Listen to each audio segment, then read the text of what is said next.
Coucou les amis, c'est Sève de la Sève Cristalline qui revient vers vous aujourd'hui pour une petite capsule chronique concernant les signes et les synchronicités. Qu'est-ce qu'un signe ou une synchronicité? Comment ça se manifeste dans votre vie? Toutes ces questions-là qui peuvent, voilà, que vous pouvez vous poser concernant un signe ou une synchronicité que vous pouvez recevoir dans votre quotidien. Un signe ou une synchronicité, qu'est-ce que c'est? C'est quelque chose dont on fait l'expérience très très régulièrement, dont on n'a pas forcément conscience. Si on ne sait pas les détecter, en fait, on ne va pas forcément savoir que ce sont des signes ou des synchronicités. Signes et synchronicités, c'est la même chose en fait.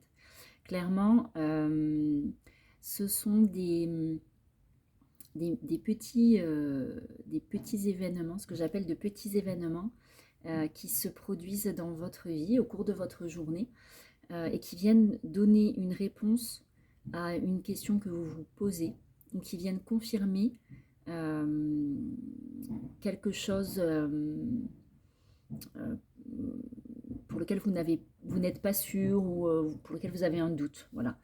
Euh, En fait, ce sont, alors quel que soit le domaine concerné, un signe ou une synchronicité va venir, va surgir, si je peux dire, va surgir dans votre vie à un moment bien précis euh, pour, vous, pour vous éclairer, pour vous aiguiller.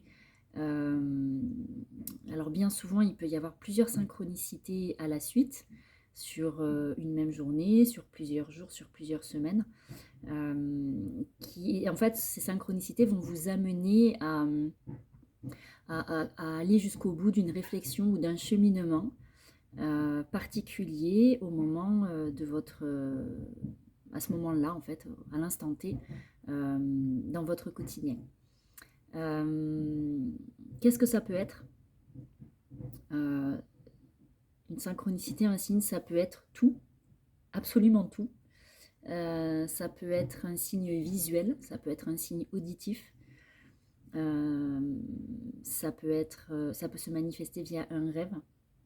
Une synchronicité, ça peut être une plume qui tombe à vos pieds, là, comme ça, vous ne savez pas d'où elle surgit, il n'y a pas d'oiseau, il n'y a rien, mais il y a une plume qui tombe devant vous. Ça peut être une pierre ou un caillou qui a une forme particulière. Et vous allez poser vos yeux dessus à un instant précis. Vous êtes en train de penser à quelque chose en particulier, puis paf, voilà, ça vient là. Ça peut être un slogan publicitaire, donc sur une affiche ou à la radio. Ça peut être une bribe de conversation que vous allez capter dans la rue ou je sais pas, ou dans un endroit où vous êtes en train d'attendre, je sais pas, par exemple dans une salle d'attente ou dans une file d'une caisse de supermarché, vous allez capter une bribe de conversation qui va venir répondre à une interrogation que vous avez sur un sujet particulier ou à une demande ou à un doute. Ça peut être une chanson, ça peut être une odeur également. Euh, une odeur, quelle qu'elle soit, de fleurs, de confiserie, ou même une odeur nauséabonde. Hein, ça, vraiment, ça peut être toutes sortes d'odeurs. Euh, les synchronicités et les signes surgissent au moment où on s'y attend pas. Et c'est ça qui fait que ça rend l'idée assez magique. Bon, après, comme je vous ai déjà dit, j'aime beaucoup le langage des oiseaux. Et en fait, la magie, c'est juste l'âme qui agit. L'âme agit. Donc, on est là bien en lien avec notre guidance profonde, personnelle, intérieure. Mais pas que. Voilà, ça peut être aussi. Tout est relié de toute façon. Donc, le tout est dans le 1 est dans le tout. Ce qui est en haut est en bas, ce qui est en bas est en haut. Donc, voilà, ça peut être. La guidance intérieure est vraiment. C'est l'intuition, hein, bien sûr. Mais ça peut être aussi les anges qui se manifestent. Par exemple, sous forme de plumes ou sous forme de séries de chiffres ou de nombres. La numérologie des anges existe. Vous pouvez taper numérologie des anges sur Internet et vous aurez tout un tas d'informations à ce sujet, des répétitions de chiffres, des suites de chiffres, qui viennent vous donner des informations quant à la vibration de chaque nombre ou de chaque chiffre, quant au maître ascensionné. Donc ça, en général, ce sont... voilà, les chiffres ont vraiment des vibrations particulières qui font écho à plein de choses différentes. Donc vous pouvez trouver les infos sur Internet facilement. Donc vos guides, vos anges qui vous envoient des signes comme pour vous guider. Voilà, c'est une aide subtile, magique, qui vraiment peut être bluffante parfois, parce qu'on s'y attend pas forcément, parce que on se dit waouh, non mais c'est trop énorme, c'est pas possible en fait. Non, non, non, c'est moi je délire en fait, mais en fait non, non, non. Alors, interpréter les synchronicités et les signes, bien sûr, une synchronicité ou un signe ne va apparaître qu'à un moment précis. Ça va concerner une personne, plusieurs personnes, c'est plus rare, mais vraiment le signe est donné à la personne qui a la capacité de comprendre ce que c'est, ce que ça vient dire. Et puis vraiment, c'est vraiment une aide supplémentaire pour nous aiguiller, pour nous aider à comprendre que oui, surtout quand on a des doutes, ça vient confirmer beaucoup de choses, ça vient... si je devais vous donner un exemple précis, par exemple, ça peut être vraiment beaucoup de choses différentes, hein. Ça peut être un oiseau qui vient mourir dans votre jardin ou devant votre porte de maison. Alors comme ça paraît pas très agréable, mais donc c'est pareil, toutes les symboliques en lien avec les synchronicités, si vous ne savez pas à quoi ça correspond, vous pouvez aussi taper sur Internet symbolique telle chose ou telle chose. Alors bien sûr, vous allez avoir tout un déroulé d'informations, mais comme rien n'arrive jamais au hasard et comme tout est juste et parfait, vous allez lire ce que vous avez à lire en fait. Vous allez tomber sur le truc qu'il faut que vous lisiez, le truc qui va vous interpeller. Donc voilà, si je reprends l'exemple de l'oiseau qui vient mourir devant chez vous, l'oiseau qui vient mourir devant chez soi vient rappeler que la transition que l'on est en train de vivre depuis quelques temps, quelques semaines, quelques mois, arrive à son terme et qu'en fait il est temps de passer à la suite. En fonction de l'oiseau, vous aurez une information supplémentaire. Si ça concerne le domaine sentimental, vous aurez une colombe, une tourterelle.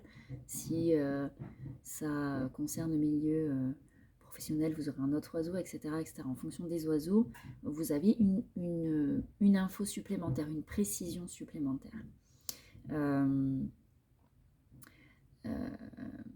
Voilà, c'est vraiment, il y a cette notion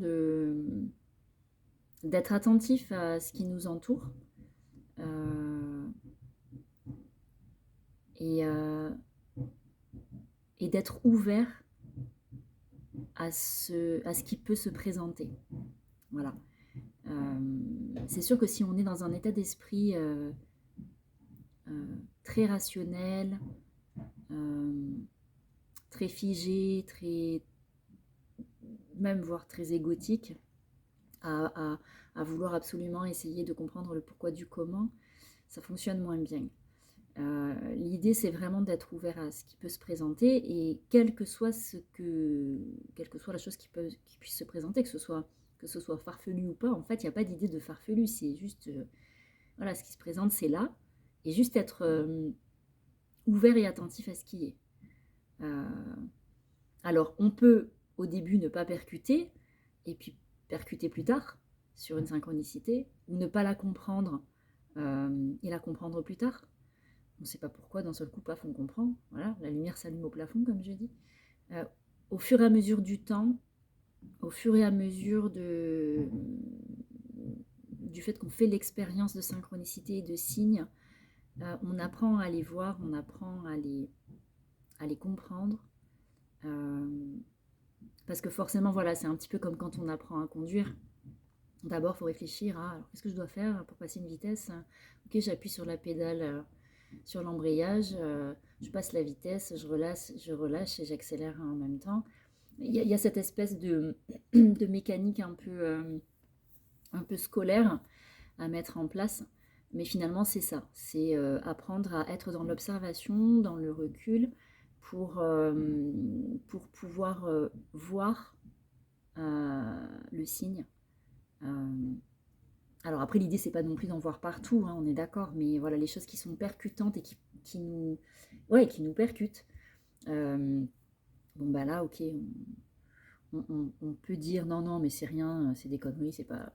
Ou alors on peut faire le choix de préférer dire ok, il y a un message. D'ailleurs, entre parenthèses, le message, ce sont mes sages. Donc il y a quelque chose de l'ordre encore de la guidance euh, qui vient donner une info supplémentaire pour nous aider à cheminer. Euh, donc voilà pour les signes et les synchronicités, on peut en avoir vraiment très très régulièrement au quotidien. Euh, ça, ça peut vraiment... c'est une aide, alors il y a des fois des synchronicités qu'on ne veut pas voir parce qu'elles nous contrarient ou parce qu'elles ne vont pas dans le sens qu'on veut. Mais j'ai envie de vous dire, ça on ne choisit pas. Mais malgré tout, ça fait partie du lot des synchronicités qu'on peut avoir au quotidien et qui rend la vie magique. C'est ce que j'aime beaucoup d'ailleurs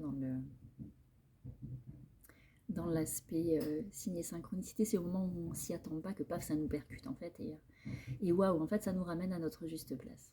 Donc cette idée-là est assez sympathique, en tout cas pour ma part. Voilà les amis, si vous avez des questions, des interrogations, vous pouvez, ou même des réflexions, toujours dans la bienveillance comme je vous disais l'autre jour, c'est avec plaisir que vous pouvez, enfin voilà, je les lirai, je les prendrai comme il se doit. Vous pouvez laisser un commentaire, liker, partager la vidéo, ça m'aidera à développer la chaîne et à voir que vous êtes intéressé par ce que je vous raconte. Si vous avez envie que j'aborde des sujets ou des thèmes particuliers, n'hésitez pas également à me le mettre en commentaire. Et puis partager, ça pourra aider éventuellement des personnes de votre entourage, même si vous ne savez pas lesquelles. Encore une fois, tout est toujours juste et parfait et tout arrive à point nommé. Voilà, donc je reviens vers vous bientôt pour d'autres capsules. Et puis, je vous fais des gros bisous et je vous souhaite une très belle journée. À très vite. Ciao, ciao.